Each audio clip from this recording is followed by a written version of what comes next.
नमस्कार दर्शक बंधु आम कार्यक्रम को आपण मानकु स्वागत। आरंभ है अंत्योदय गृह योजना। गतकाली यह योजनार शुभारंभ करिसेंती माननीय मुख्यमंत्री मोहन चरण माझी। यह योजना विशेषकर भिन्नक्षम विधवा रोगिणा शहीद परिवार जंगली जीव मान द्वारा घर क्षतिग्रस्त होते एवं जो मानकर घर पोड़ी जाइथिबो सेमानंकु एही योजना रे पक्का घर मिलबार व्यवस्था रही। अंत्योदय गृह योजनार लोकार्पण कार्यक्रम सारा राज्यर सहित बालेश्वर जिलार समस्त ब्लॉक कार्यालय रे अनुष्ठित हो जाइछि।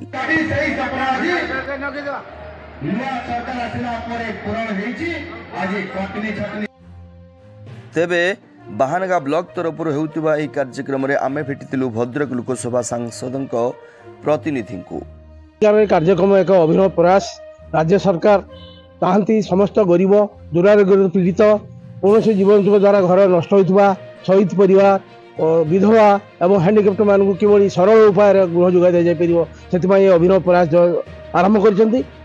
मन थी दीनदयाल उपाध्याय जी जे कि अंत्योदय स्रष्टा थे से बहुत चेष्टित थे किमिति समाजर शेष सीमा लोक मानक साहाय्य साकार कर पूर्वतन भारत प्रधानमंत्री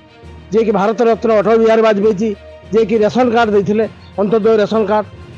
ता अंतर्गत आम बाहाना ब्लॉक में प्राय 6000 लोक बर्तमान सुधा पाँच। एवं आज आम मोहन सरकार सीएम जो आमर जो अंत्योदय गृह योजना आज प्रत्येक पंचायत को 15टी कर प्रथम किस्त से घर जोगाई देवाई संकल्प नहीं एवं आमर जे ब्लॉक प्रशासन गाँव को गाँव सर्वे करके पारी अल्प दिन भितर से आज वर्कआउट आम देचु जो मैंने पाई ना से पुणी पर्यायक्रमे पाइबे किसी असुविधा नहीं। अच्छा जो चयन करा प्रक्रिया केमिति कोन होछि एथरे चयन पीओ प्रथम सर्वे करिवे तापर जाइए आमर जेई बा नोडाल अफसर जहाँ को माने सर्वे करने इनक्वारी करने पठाऊ से करेंगे से रिपोर्ट देला बीडीओ और चेयरमैन ये निष्पत्ति नेबे। एथिरे जदि कौन रही जाउछि गलती जो मैंने किसी कंप्लेन देवे जो भद्र व्यक्ति हूँ पीआरआई हूँ बा साधारण जनता हूँ जदि कंप्लेन दे मुझे रही जाइए मो नाटा इनक्लूड कर भी इनक्लूड कर सर्वे हे जे गाइडलाइन देछि हमर सरकार राज्य सरकार जो गाइडलाइन देछे से गाइडलाइन जदि से पड़े निश्चित घर पाइबे किसी समय हमारा आज मुख्यमंत्री जे वर्चुअल भिसी देले कहले पाथर नीति पाथर अंतर्नीति आम सरकार करिवो नाही जदि पाथर अंतर्नीति करती जी हेतु दायी देव सागे सागे सस्पेंड कर मुख्यमंत्री कहले आमे किए आमे तो निश्चित भाव में जी पाथर अंतर करिवो से रिपोर्ट मु निश्चित देबी सरकार। स्नेहलता अगस्ती आर सीएलएफ रे मु सीआरपीसीएम भाव कार्य करूछि। आज ब्लॉक रे हमर अंत्योदय कार्यक्रम योजना होतला गृह योजना होतला आमे सब आसी एठारे उपस्थित थिलु एवं मुख्यमंत्री समस्त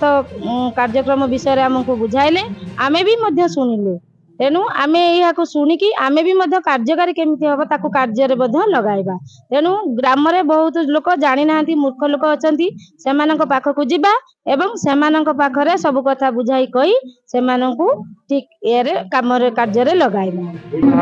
समर कुमार कंवर आंडोरीपुर पंचायत कोन आपन समस्या थिले आमे घर सारे करि पारथुलेनी गरीब भितर रहिथुलु जाहो आज जो सरकार सारा आसिले हमको डाकी घर खंडे देइचंती हम से अभाव भितर थिलु बापा थिलेनी अभाव भितर थिलु बापा तो डेथ हेइचंती अभाव भितर थिले आज हम जो अंत्योदय योजना डाकी गृहार देइचंती हम सेतरे बहुत खुशी अछु। ए दुखरे दुखित थिले एवं निष्पेषित सूचित एवं विभिन्न राजनैतिक बाच विचार को नहीं जो मान अवहेलित से युद्ध हिताधिकारी मान गृह छात्रटीए जोगे देवा घरटीए जोगे देवाई जो अभिनव पदक्षेप नहीं धन्यवाद एवं धन्यवाद योग्य आम कृतज्ञ जेहेतु मो नाम विश्वनाथ मिश्र आम महानगा ब्लॉक अध्यक्ष रहूँ किसी राजनैतिक बाछ विचार को नहीं किसी लोक अवहेलित रही से पुनरुद्धार करवा घर विकसित करवा एवं से जदि गाँव साधारण गरीब लोक विकसित नुहे 2036 मसीहार जो विकसित ओडिशा परिणत हबार जो स्वप्न देखिं माननीय मोदी प्रधानमंत्री मोदी जी एवं आमर मोहन चरण माझी जी जो मुख्यमंत्री माननीय मुख्यमंत्री ता साकार होगापाई ये व्यवस्था कर आज आम बाहाना ब्लॉक रे प्रथम पर्यायर आम 115 जन को आज आम कार्यादेश प्रदान कर गृह एवं 4 मास सारी दिखती कम 20,000 टंका ଏବଂ ଯଦି ପରବର୍ତ୍ତୀ ସମୟରେ ଆଉ ଟିକେ ମାସେ 2 ମାସ ଭିତରେ ସାରିବେ ତାହେଲେ ଅଧିକ ଲେଟ୍ ହେଲେ ମଧ୍ୟ 10,000 ଟଙ୍କା ବୋନସ୍ ଅଛି ଏବଂ ତାଙ୍କର ମାନେ ଉଜ୍ଜ୍ୱଳା ଯୋଜନାରେ ତାଙ୍କୁ ଗ୍ୟାସ୍ ଯୋଗାଇବା, ତାଙ୍କର ପାନୀୟ ଜଳ ସ୍ୱଚ୍ଛ ପାନୀୟ ବ୍ୟବସ୍ଥା କରିବା ଏବଂ ତାଙ୍କର ପାଇଖାନା ପାଇଁ ବ୍ୟବସ୍ଥା କରିବା ସବୁ ପ୍ରକାର ଅଗ୍ରାଧିକାର ଭିତ୍ତିରେ ତାଙ୍କର କରାଯିବ। ଏଥିପାଇଁ ଧନ୍ୟବାଦ ହେଉଛନ୍ତି ମୁଖ୍ୟମନ୍ତ୍ରୀ। ତେଣୁ ଆମେ ବ୍ଲକ ତରଫରୁ ଗ୍ରାମବାସୀଙ୍କ ତରଫରୁ ମୁଁ ମୁଖ୍ୟମନ୍ତ୍ରୀଙ୍କୁ ଏବଂ ପ୍ରଧାନମନ୍ତ୍ରୀ ମୋଦିଜୀଙ୍କୁ ମଧ୍ୟ ଧନ୍ୟବାଦ ଜ୍ଞାପନ କରୁଛି।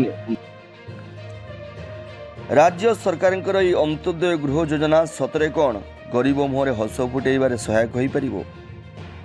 ନା ଯୋଜନାରେ ରହିଯିବ? ସେହି ସମୟକୁ ଅପେକ୍ଷା। ଆମ କାର୍ଯ୍ୟକ୍ରମ ଆଜି ପାଇଁ ଏତିକି। ନମସ୍କାର, ଜୟ ଜଗନ୍ନାଥ।